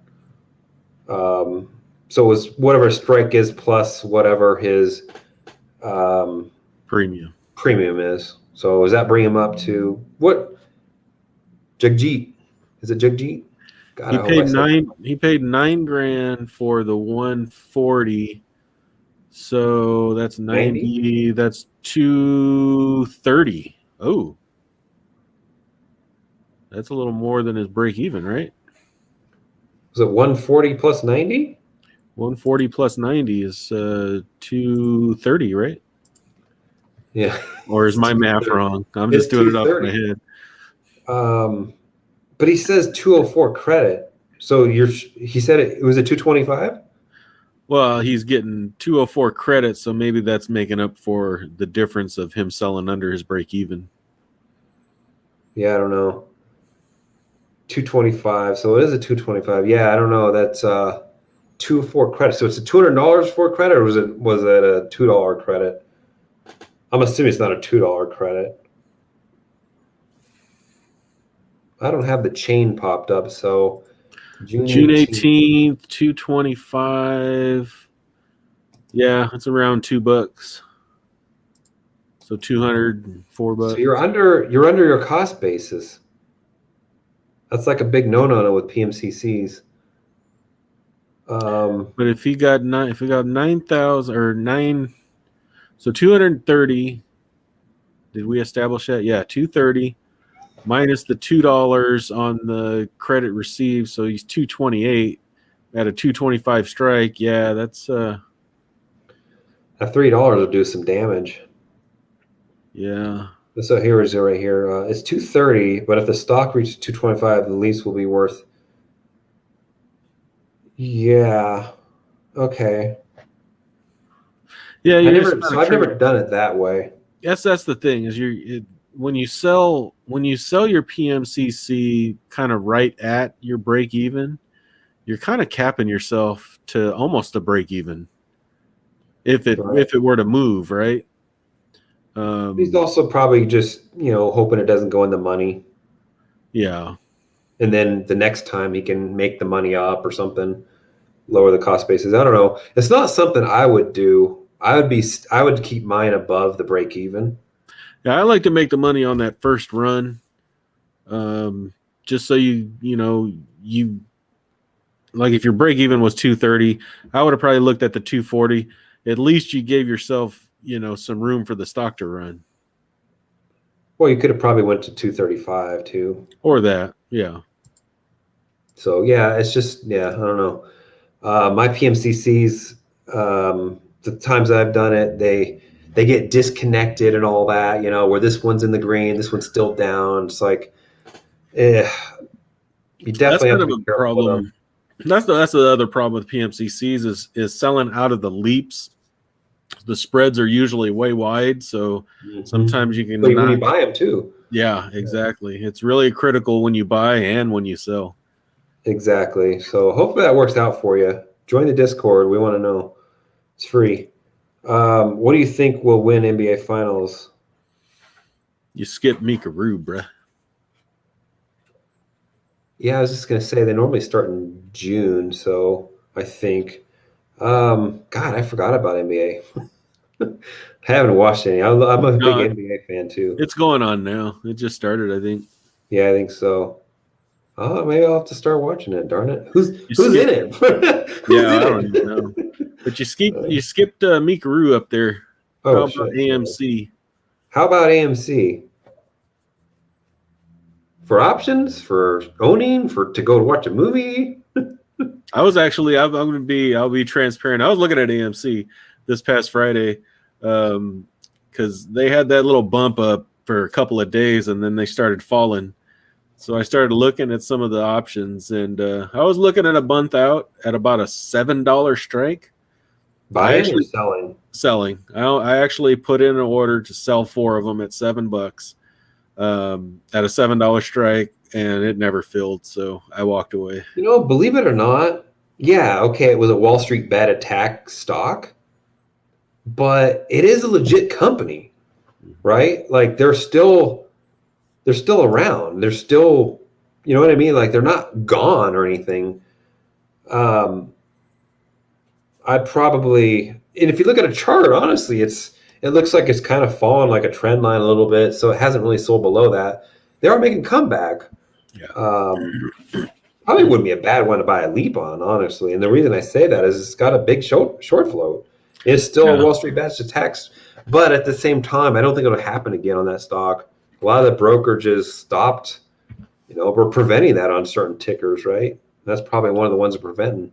We need people to go to the movies. We need movies to be made and all that. We need that to happen. And I like if to you just think, watch a movie here. I like to eat in my bed, have yeah, bacon, have and watch all the movies that come out on Netflix and Amazon Prime and all that.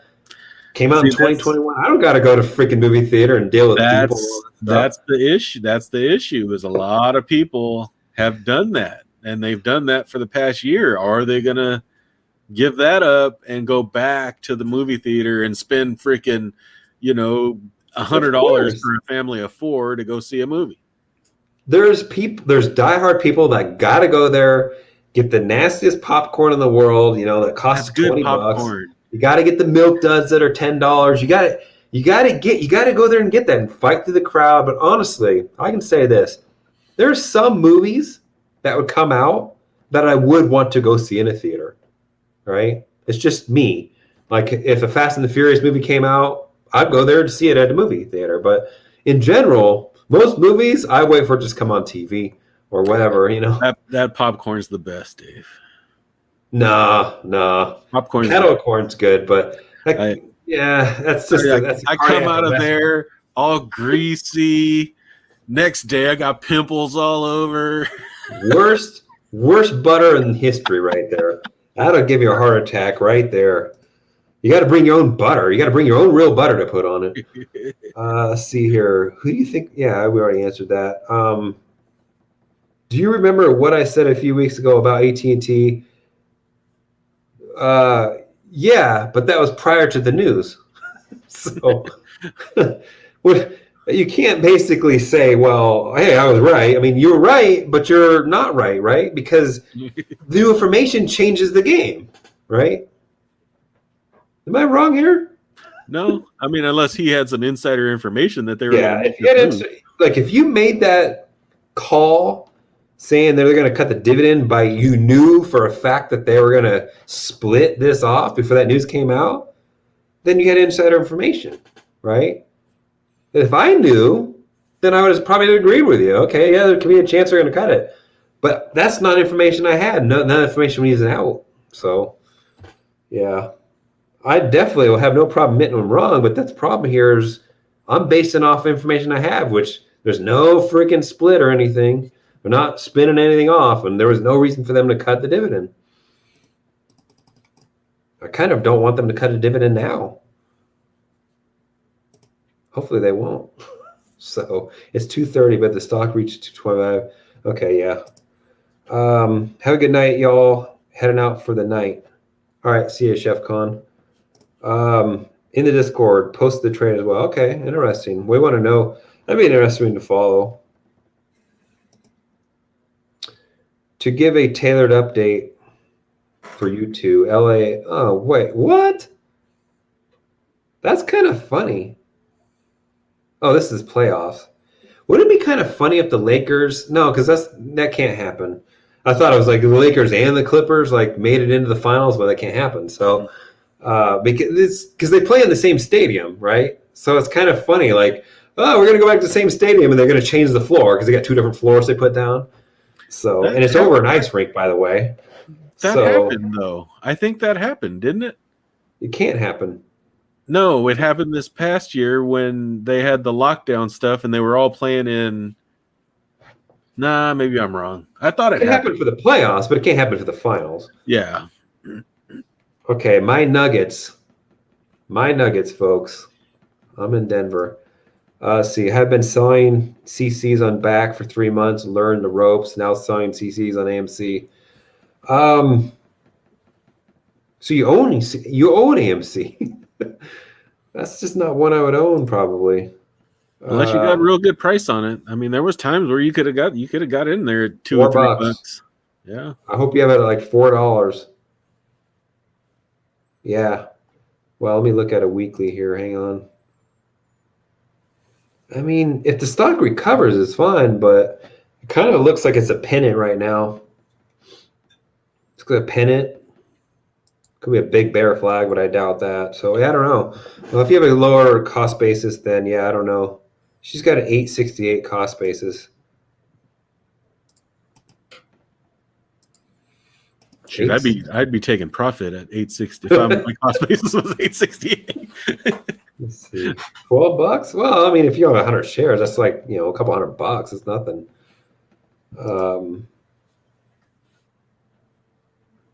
Yeah, I don't know. What are you selling the cover calls at? I guess. Yeah, I don't know. Yeah.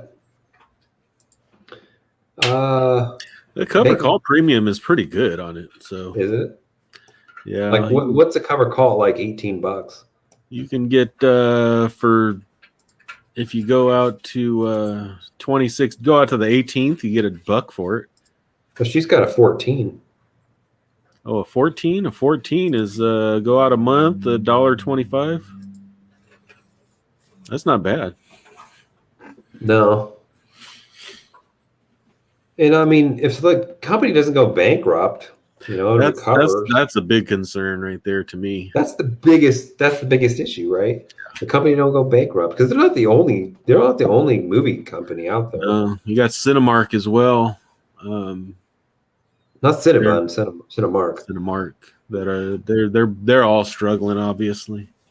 Yeah, and it's kind of damage the damage has been done. Like there's people that probably won't ever go back to a movie theater. Yeah. If I sell 5 contracts on Boeing puts at 220 every month for the next 6 months, 30 DTE, can I buy 5 put contracts, 180 DTE? 210 put in one shot and leave it on the cover for me. For he's trying to do a mini PMCC or something.